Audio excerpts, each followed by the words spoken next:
আসসালামু আলাইকুম ভিউয়ার্স, আরও একটা ভিডিওতে আপনাদেরকে স্বাগত। গতকাল একটা পোস্ট করেছিলাম যে এটা একটা ভোল্টেজ রেগুলেটর।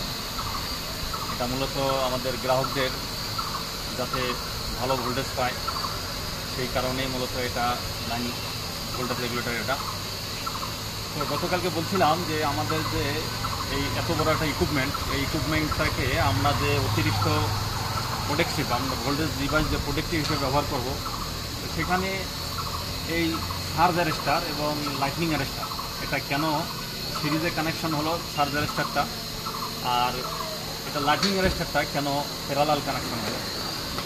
তো এত বড় একটা ইকুইপমেন্ট, এটাকে অবশ্যই বজ্রপাত বা অতিরিক্ত ভোল্টেজ বা লাইটনিং দিক থেকে রক্ষা করার ক্ষেত্রে আমরা যেগুলো লাইনে সাধারণত ব্যবহার করি এটা হলো লাইটনিং অ্যারেস্টার। এটা যদি কোনো ভোল্টেজ বেশি হয় সেটা প্যারালাল কানেকশন হওয়ার কারণে সেটা সার্জ হয়ে গ্রাউন্ডে চলে যাবে, নিউট্রাল কানেকশন বা আর্থিক কানেকশন যেটা বলেন আপনারা। আর সার্জ অ্যারেস্টারের বিষয়টা হলো এটা সাধারণত 1.5 কেভি থেকে 3 কেভি পর্যন্ত হয়। তো এটা 3 কেভি আছে সর্বোচ্চ।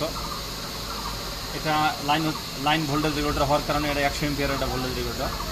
এটা 3 কেভি হওয়ার কারণে মূলত ভিতরে শান্ট কয়েল, সিরিজ কয়েল, তারপর লিমিট সুইচ, তো বিভিন্ন যে আপনার ভিতরে যে মেকানিজম বা অ্যালগোরিদমের কারণে যে সব ভোল্টেজ যদি কোনো কারণে অতিরিক্ত ভোল্টেজ হয় সেটা সার্জ হয়ে আসে, সেই সার্জ ভোল্টেজটা আপনার আবার ভিতরে ব্যাক হয়ে গিয়ে এই ডিভাইসটিকে প্রোটেক্ট করবে, সেটা আবার গ্রাউন্ডে যাওয়ার মাধ্যমে প্রোটেক্ট করবে। এই কারণেই মূলত এই সার্জ অ্যারেস্টার দেওয়া হয়। এর কানেকশন হয় সিরিজে, আর এটা হলো লাইটনিং অ্যারেস্টার, এর কানেকশনটা হবে গ্রাউন্ডে। তো ভালো থাকবেন, ধন্যবাদ। এরকম ভালো ভালো ভিডিও পেতে আমার চ্যানেলটাকে আপনারা সাবস্ক্রাইব বা আপনারা ফলো দিয়ে পাশে রাখতে পারেন। জি, আসসালামু আলাইকুম।